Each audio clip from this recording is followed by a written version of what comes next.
Welcome to Study Loop.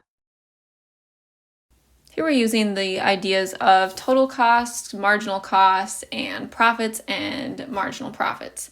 And we're given an example where $5 million has been invested in a new product that's not yet finished. It would cost us an additional $1 million to finish it, although new competition has told us that the maximum sales we could receive from this product is $3 million. So we'd like to know if the product should be finished at all. So let's examine the cost of not finishing it. So if we were to not finish this product, we would have a cost which is equal to the $5 million that we already dumped into it and zero profit. If we don't finish it, we don't get anything out. We're just going to end up losing this $5 million that we put into the product.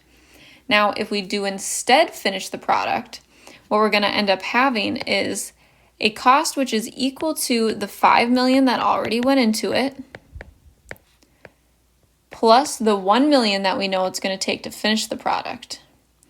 But we're going to earn that $3 million in sales. So we're going to be able to subtract from our cost the $3 million we would earn in sales, which will give us a total cost of $6 million minus $3 million. So we would end up having a cost of $3 million. So what we're looking at here is that even though if we choose to finish the product, we would have to put in more money, we would have to put in an additional $1 million than we would have had we chosen not to finish the product. But by finishing it, we get to deduct from that this $3 million. So at the end of the day, choosing to finish it would allow us to lose less money than if we had not finished it. Now, if we suppose that it costs more than this $1 million to finish it, how much more should we be willing to spend in order to finish this? What we want to do is make sure that we're not losing more than we would have by not making it.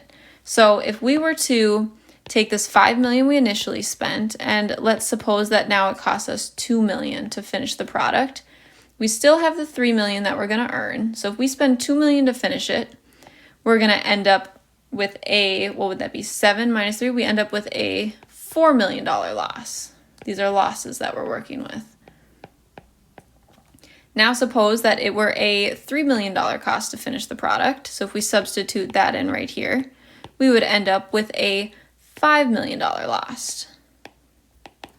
At which point our loss would equal what it did if we had chosen not to finish the product. So if we go anywhere above this $3 million to finish the product, we're going to end up losing more than we would have by choosing not to finish it, which means that we should finish the product, but only if our cost does not exceed $3 million to finish it. So we can say that if the cost to finish is at least less than $3 million.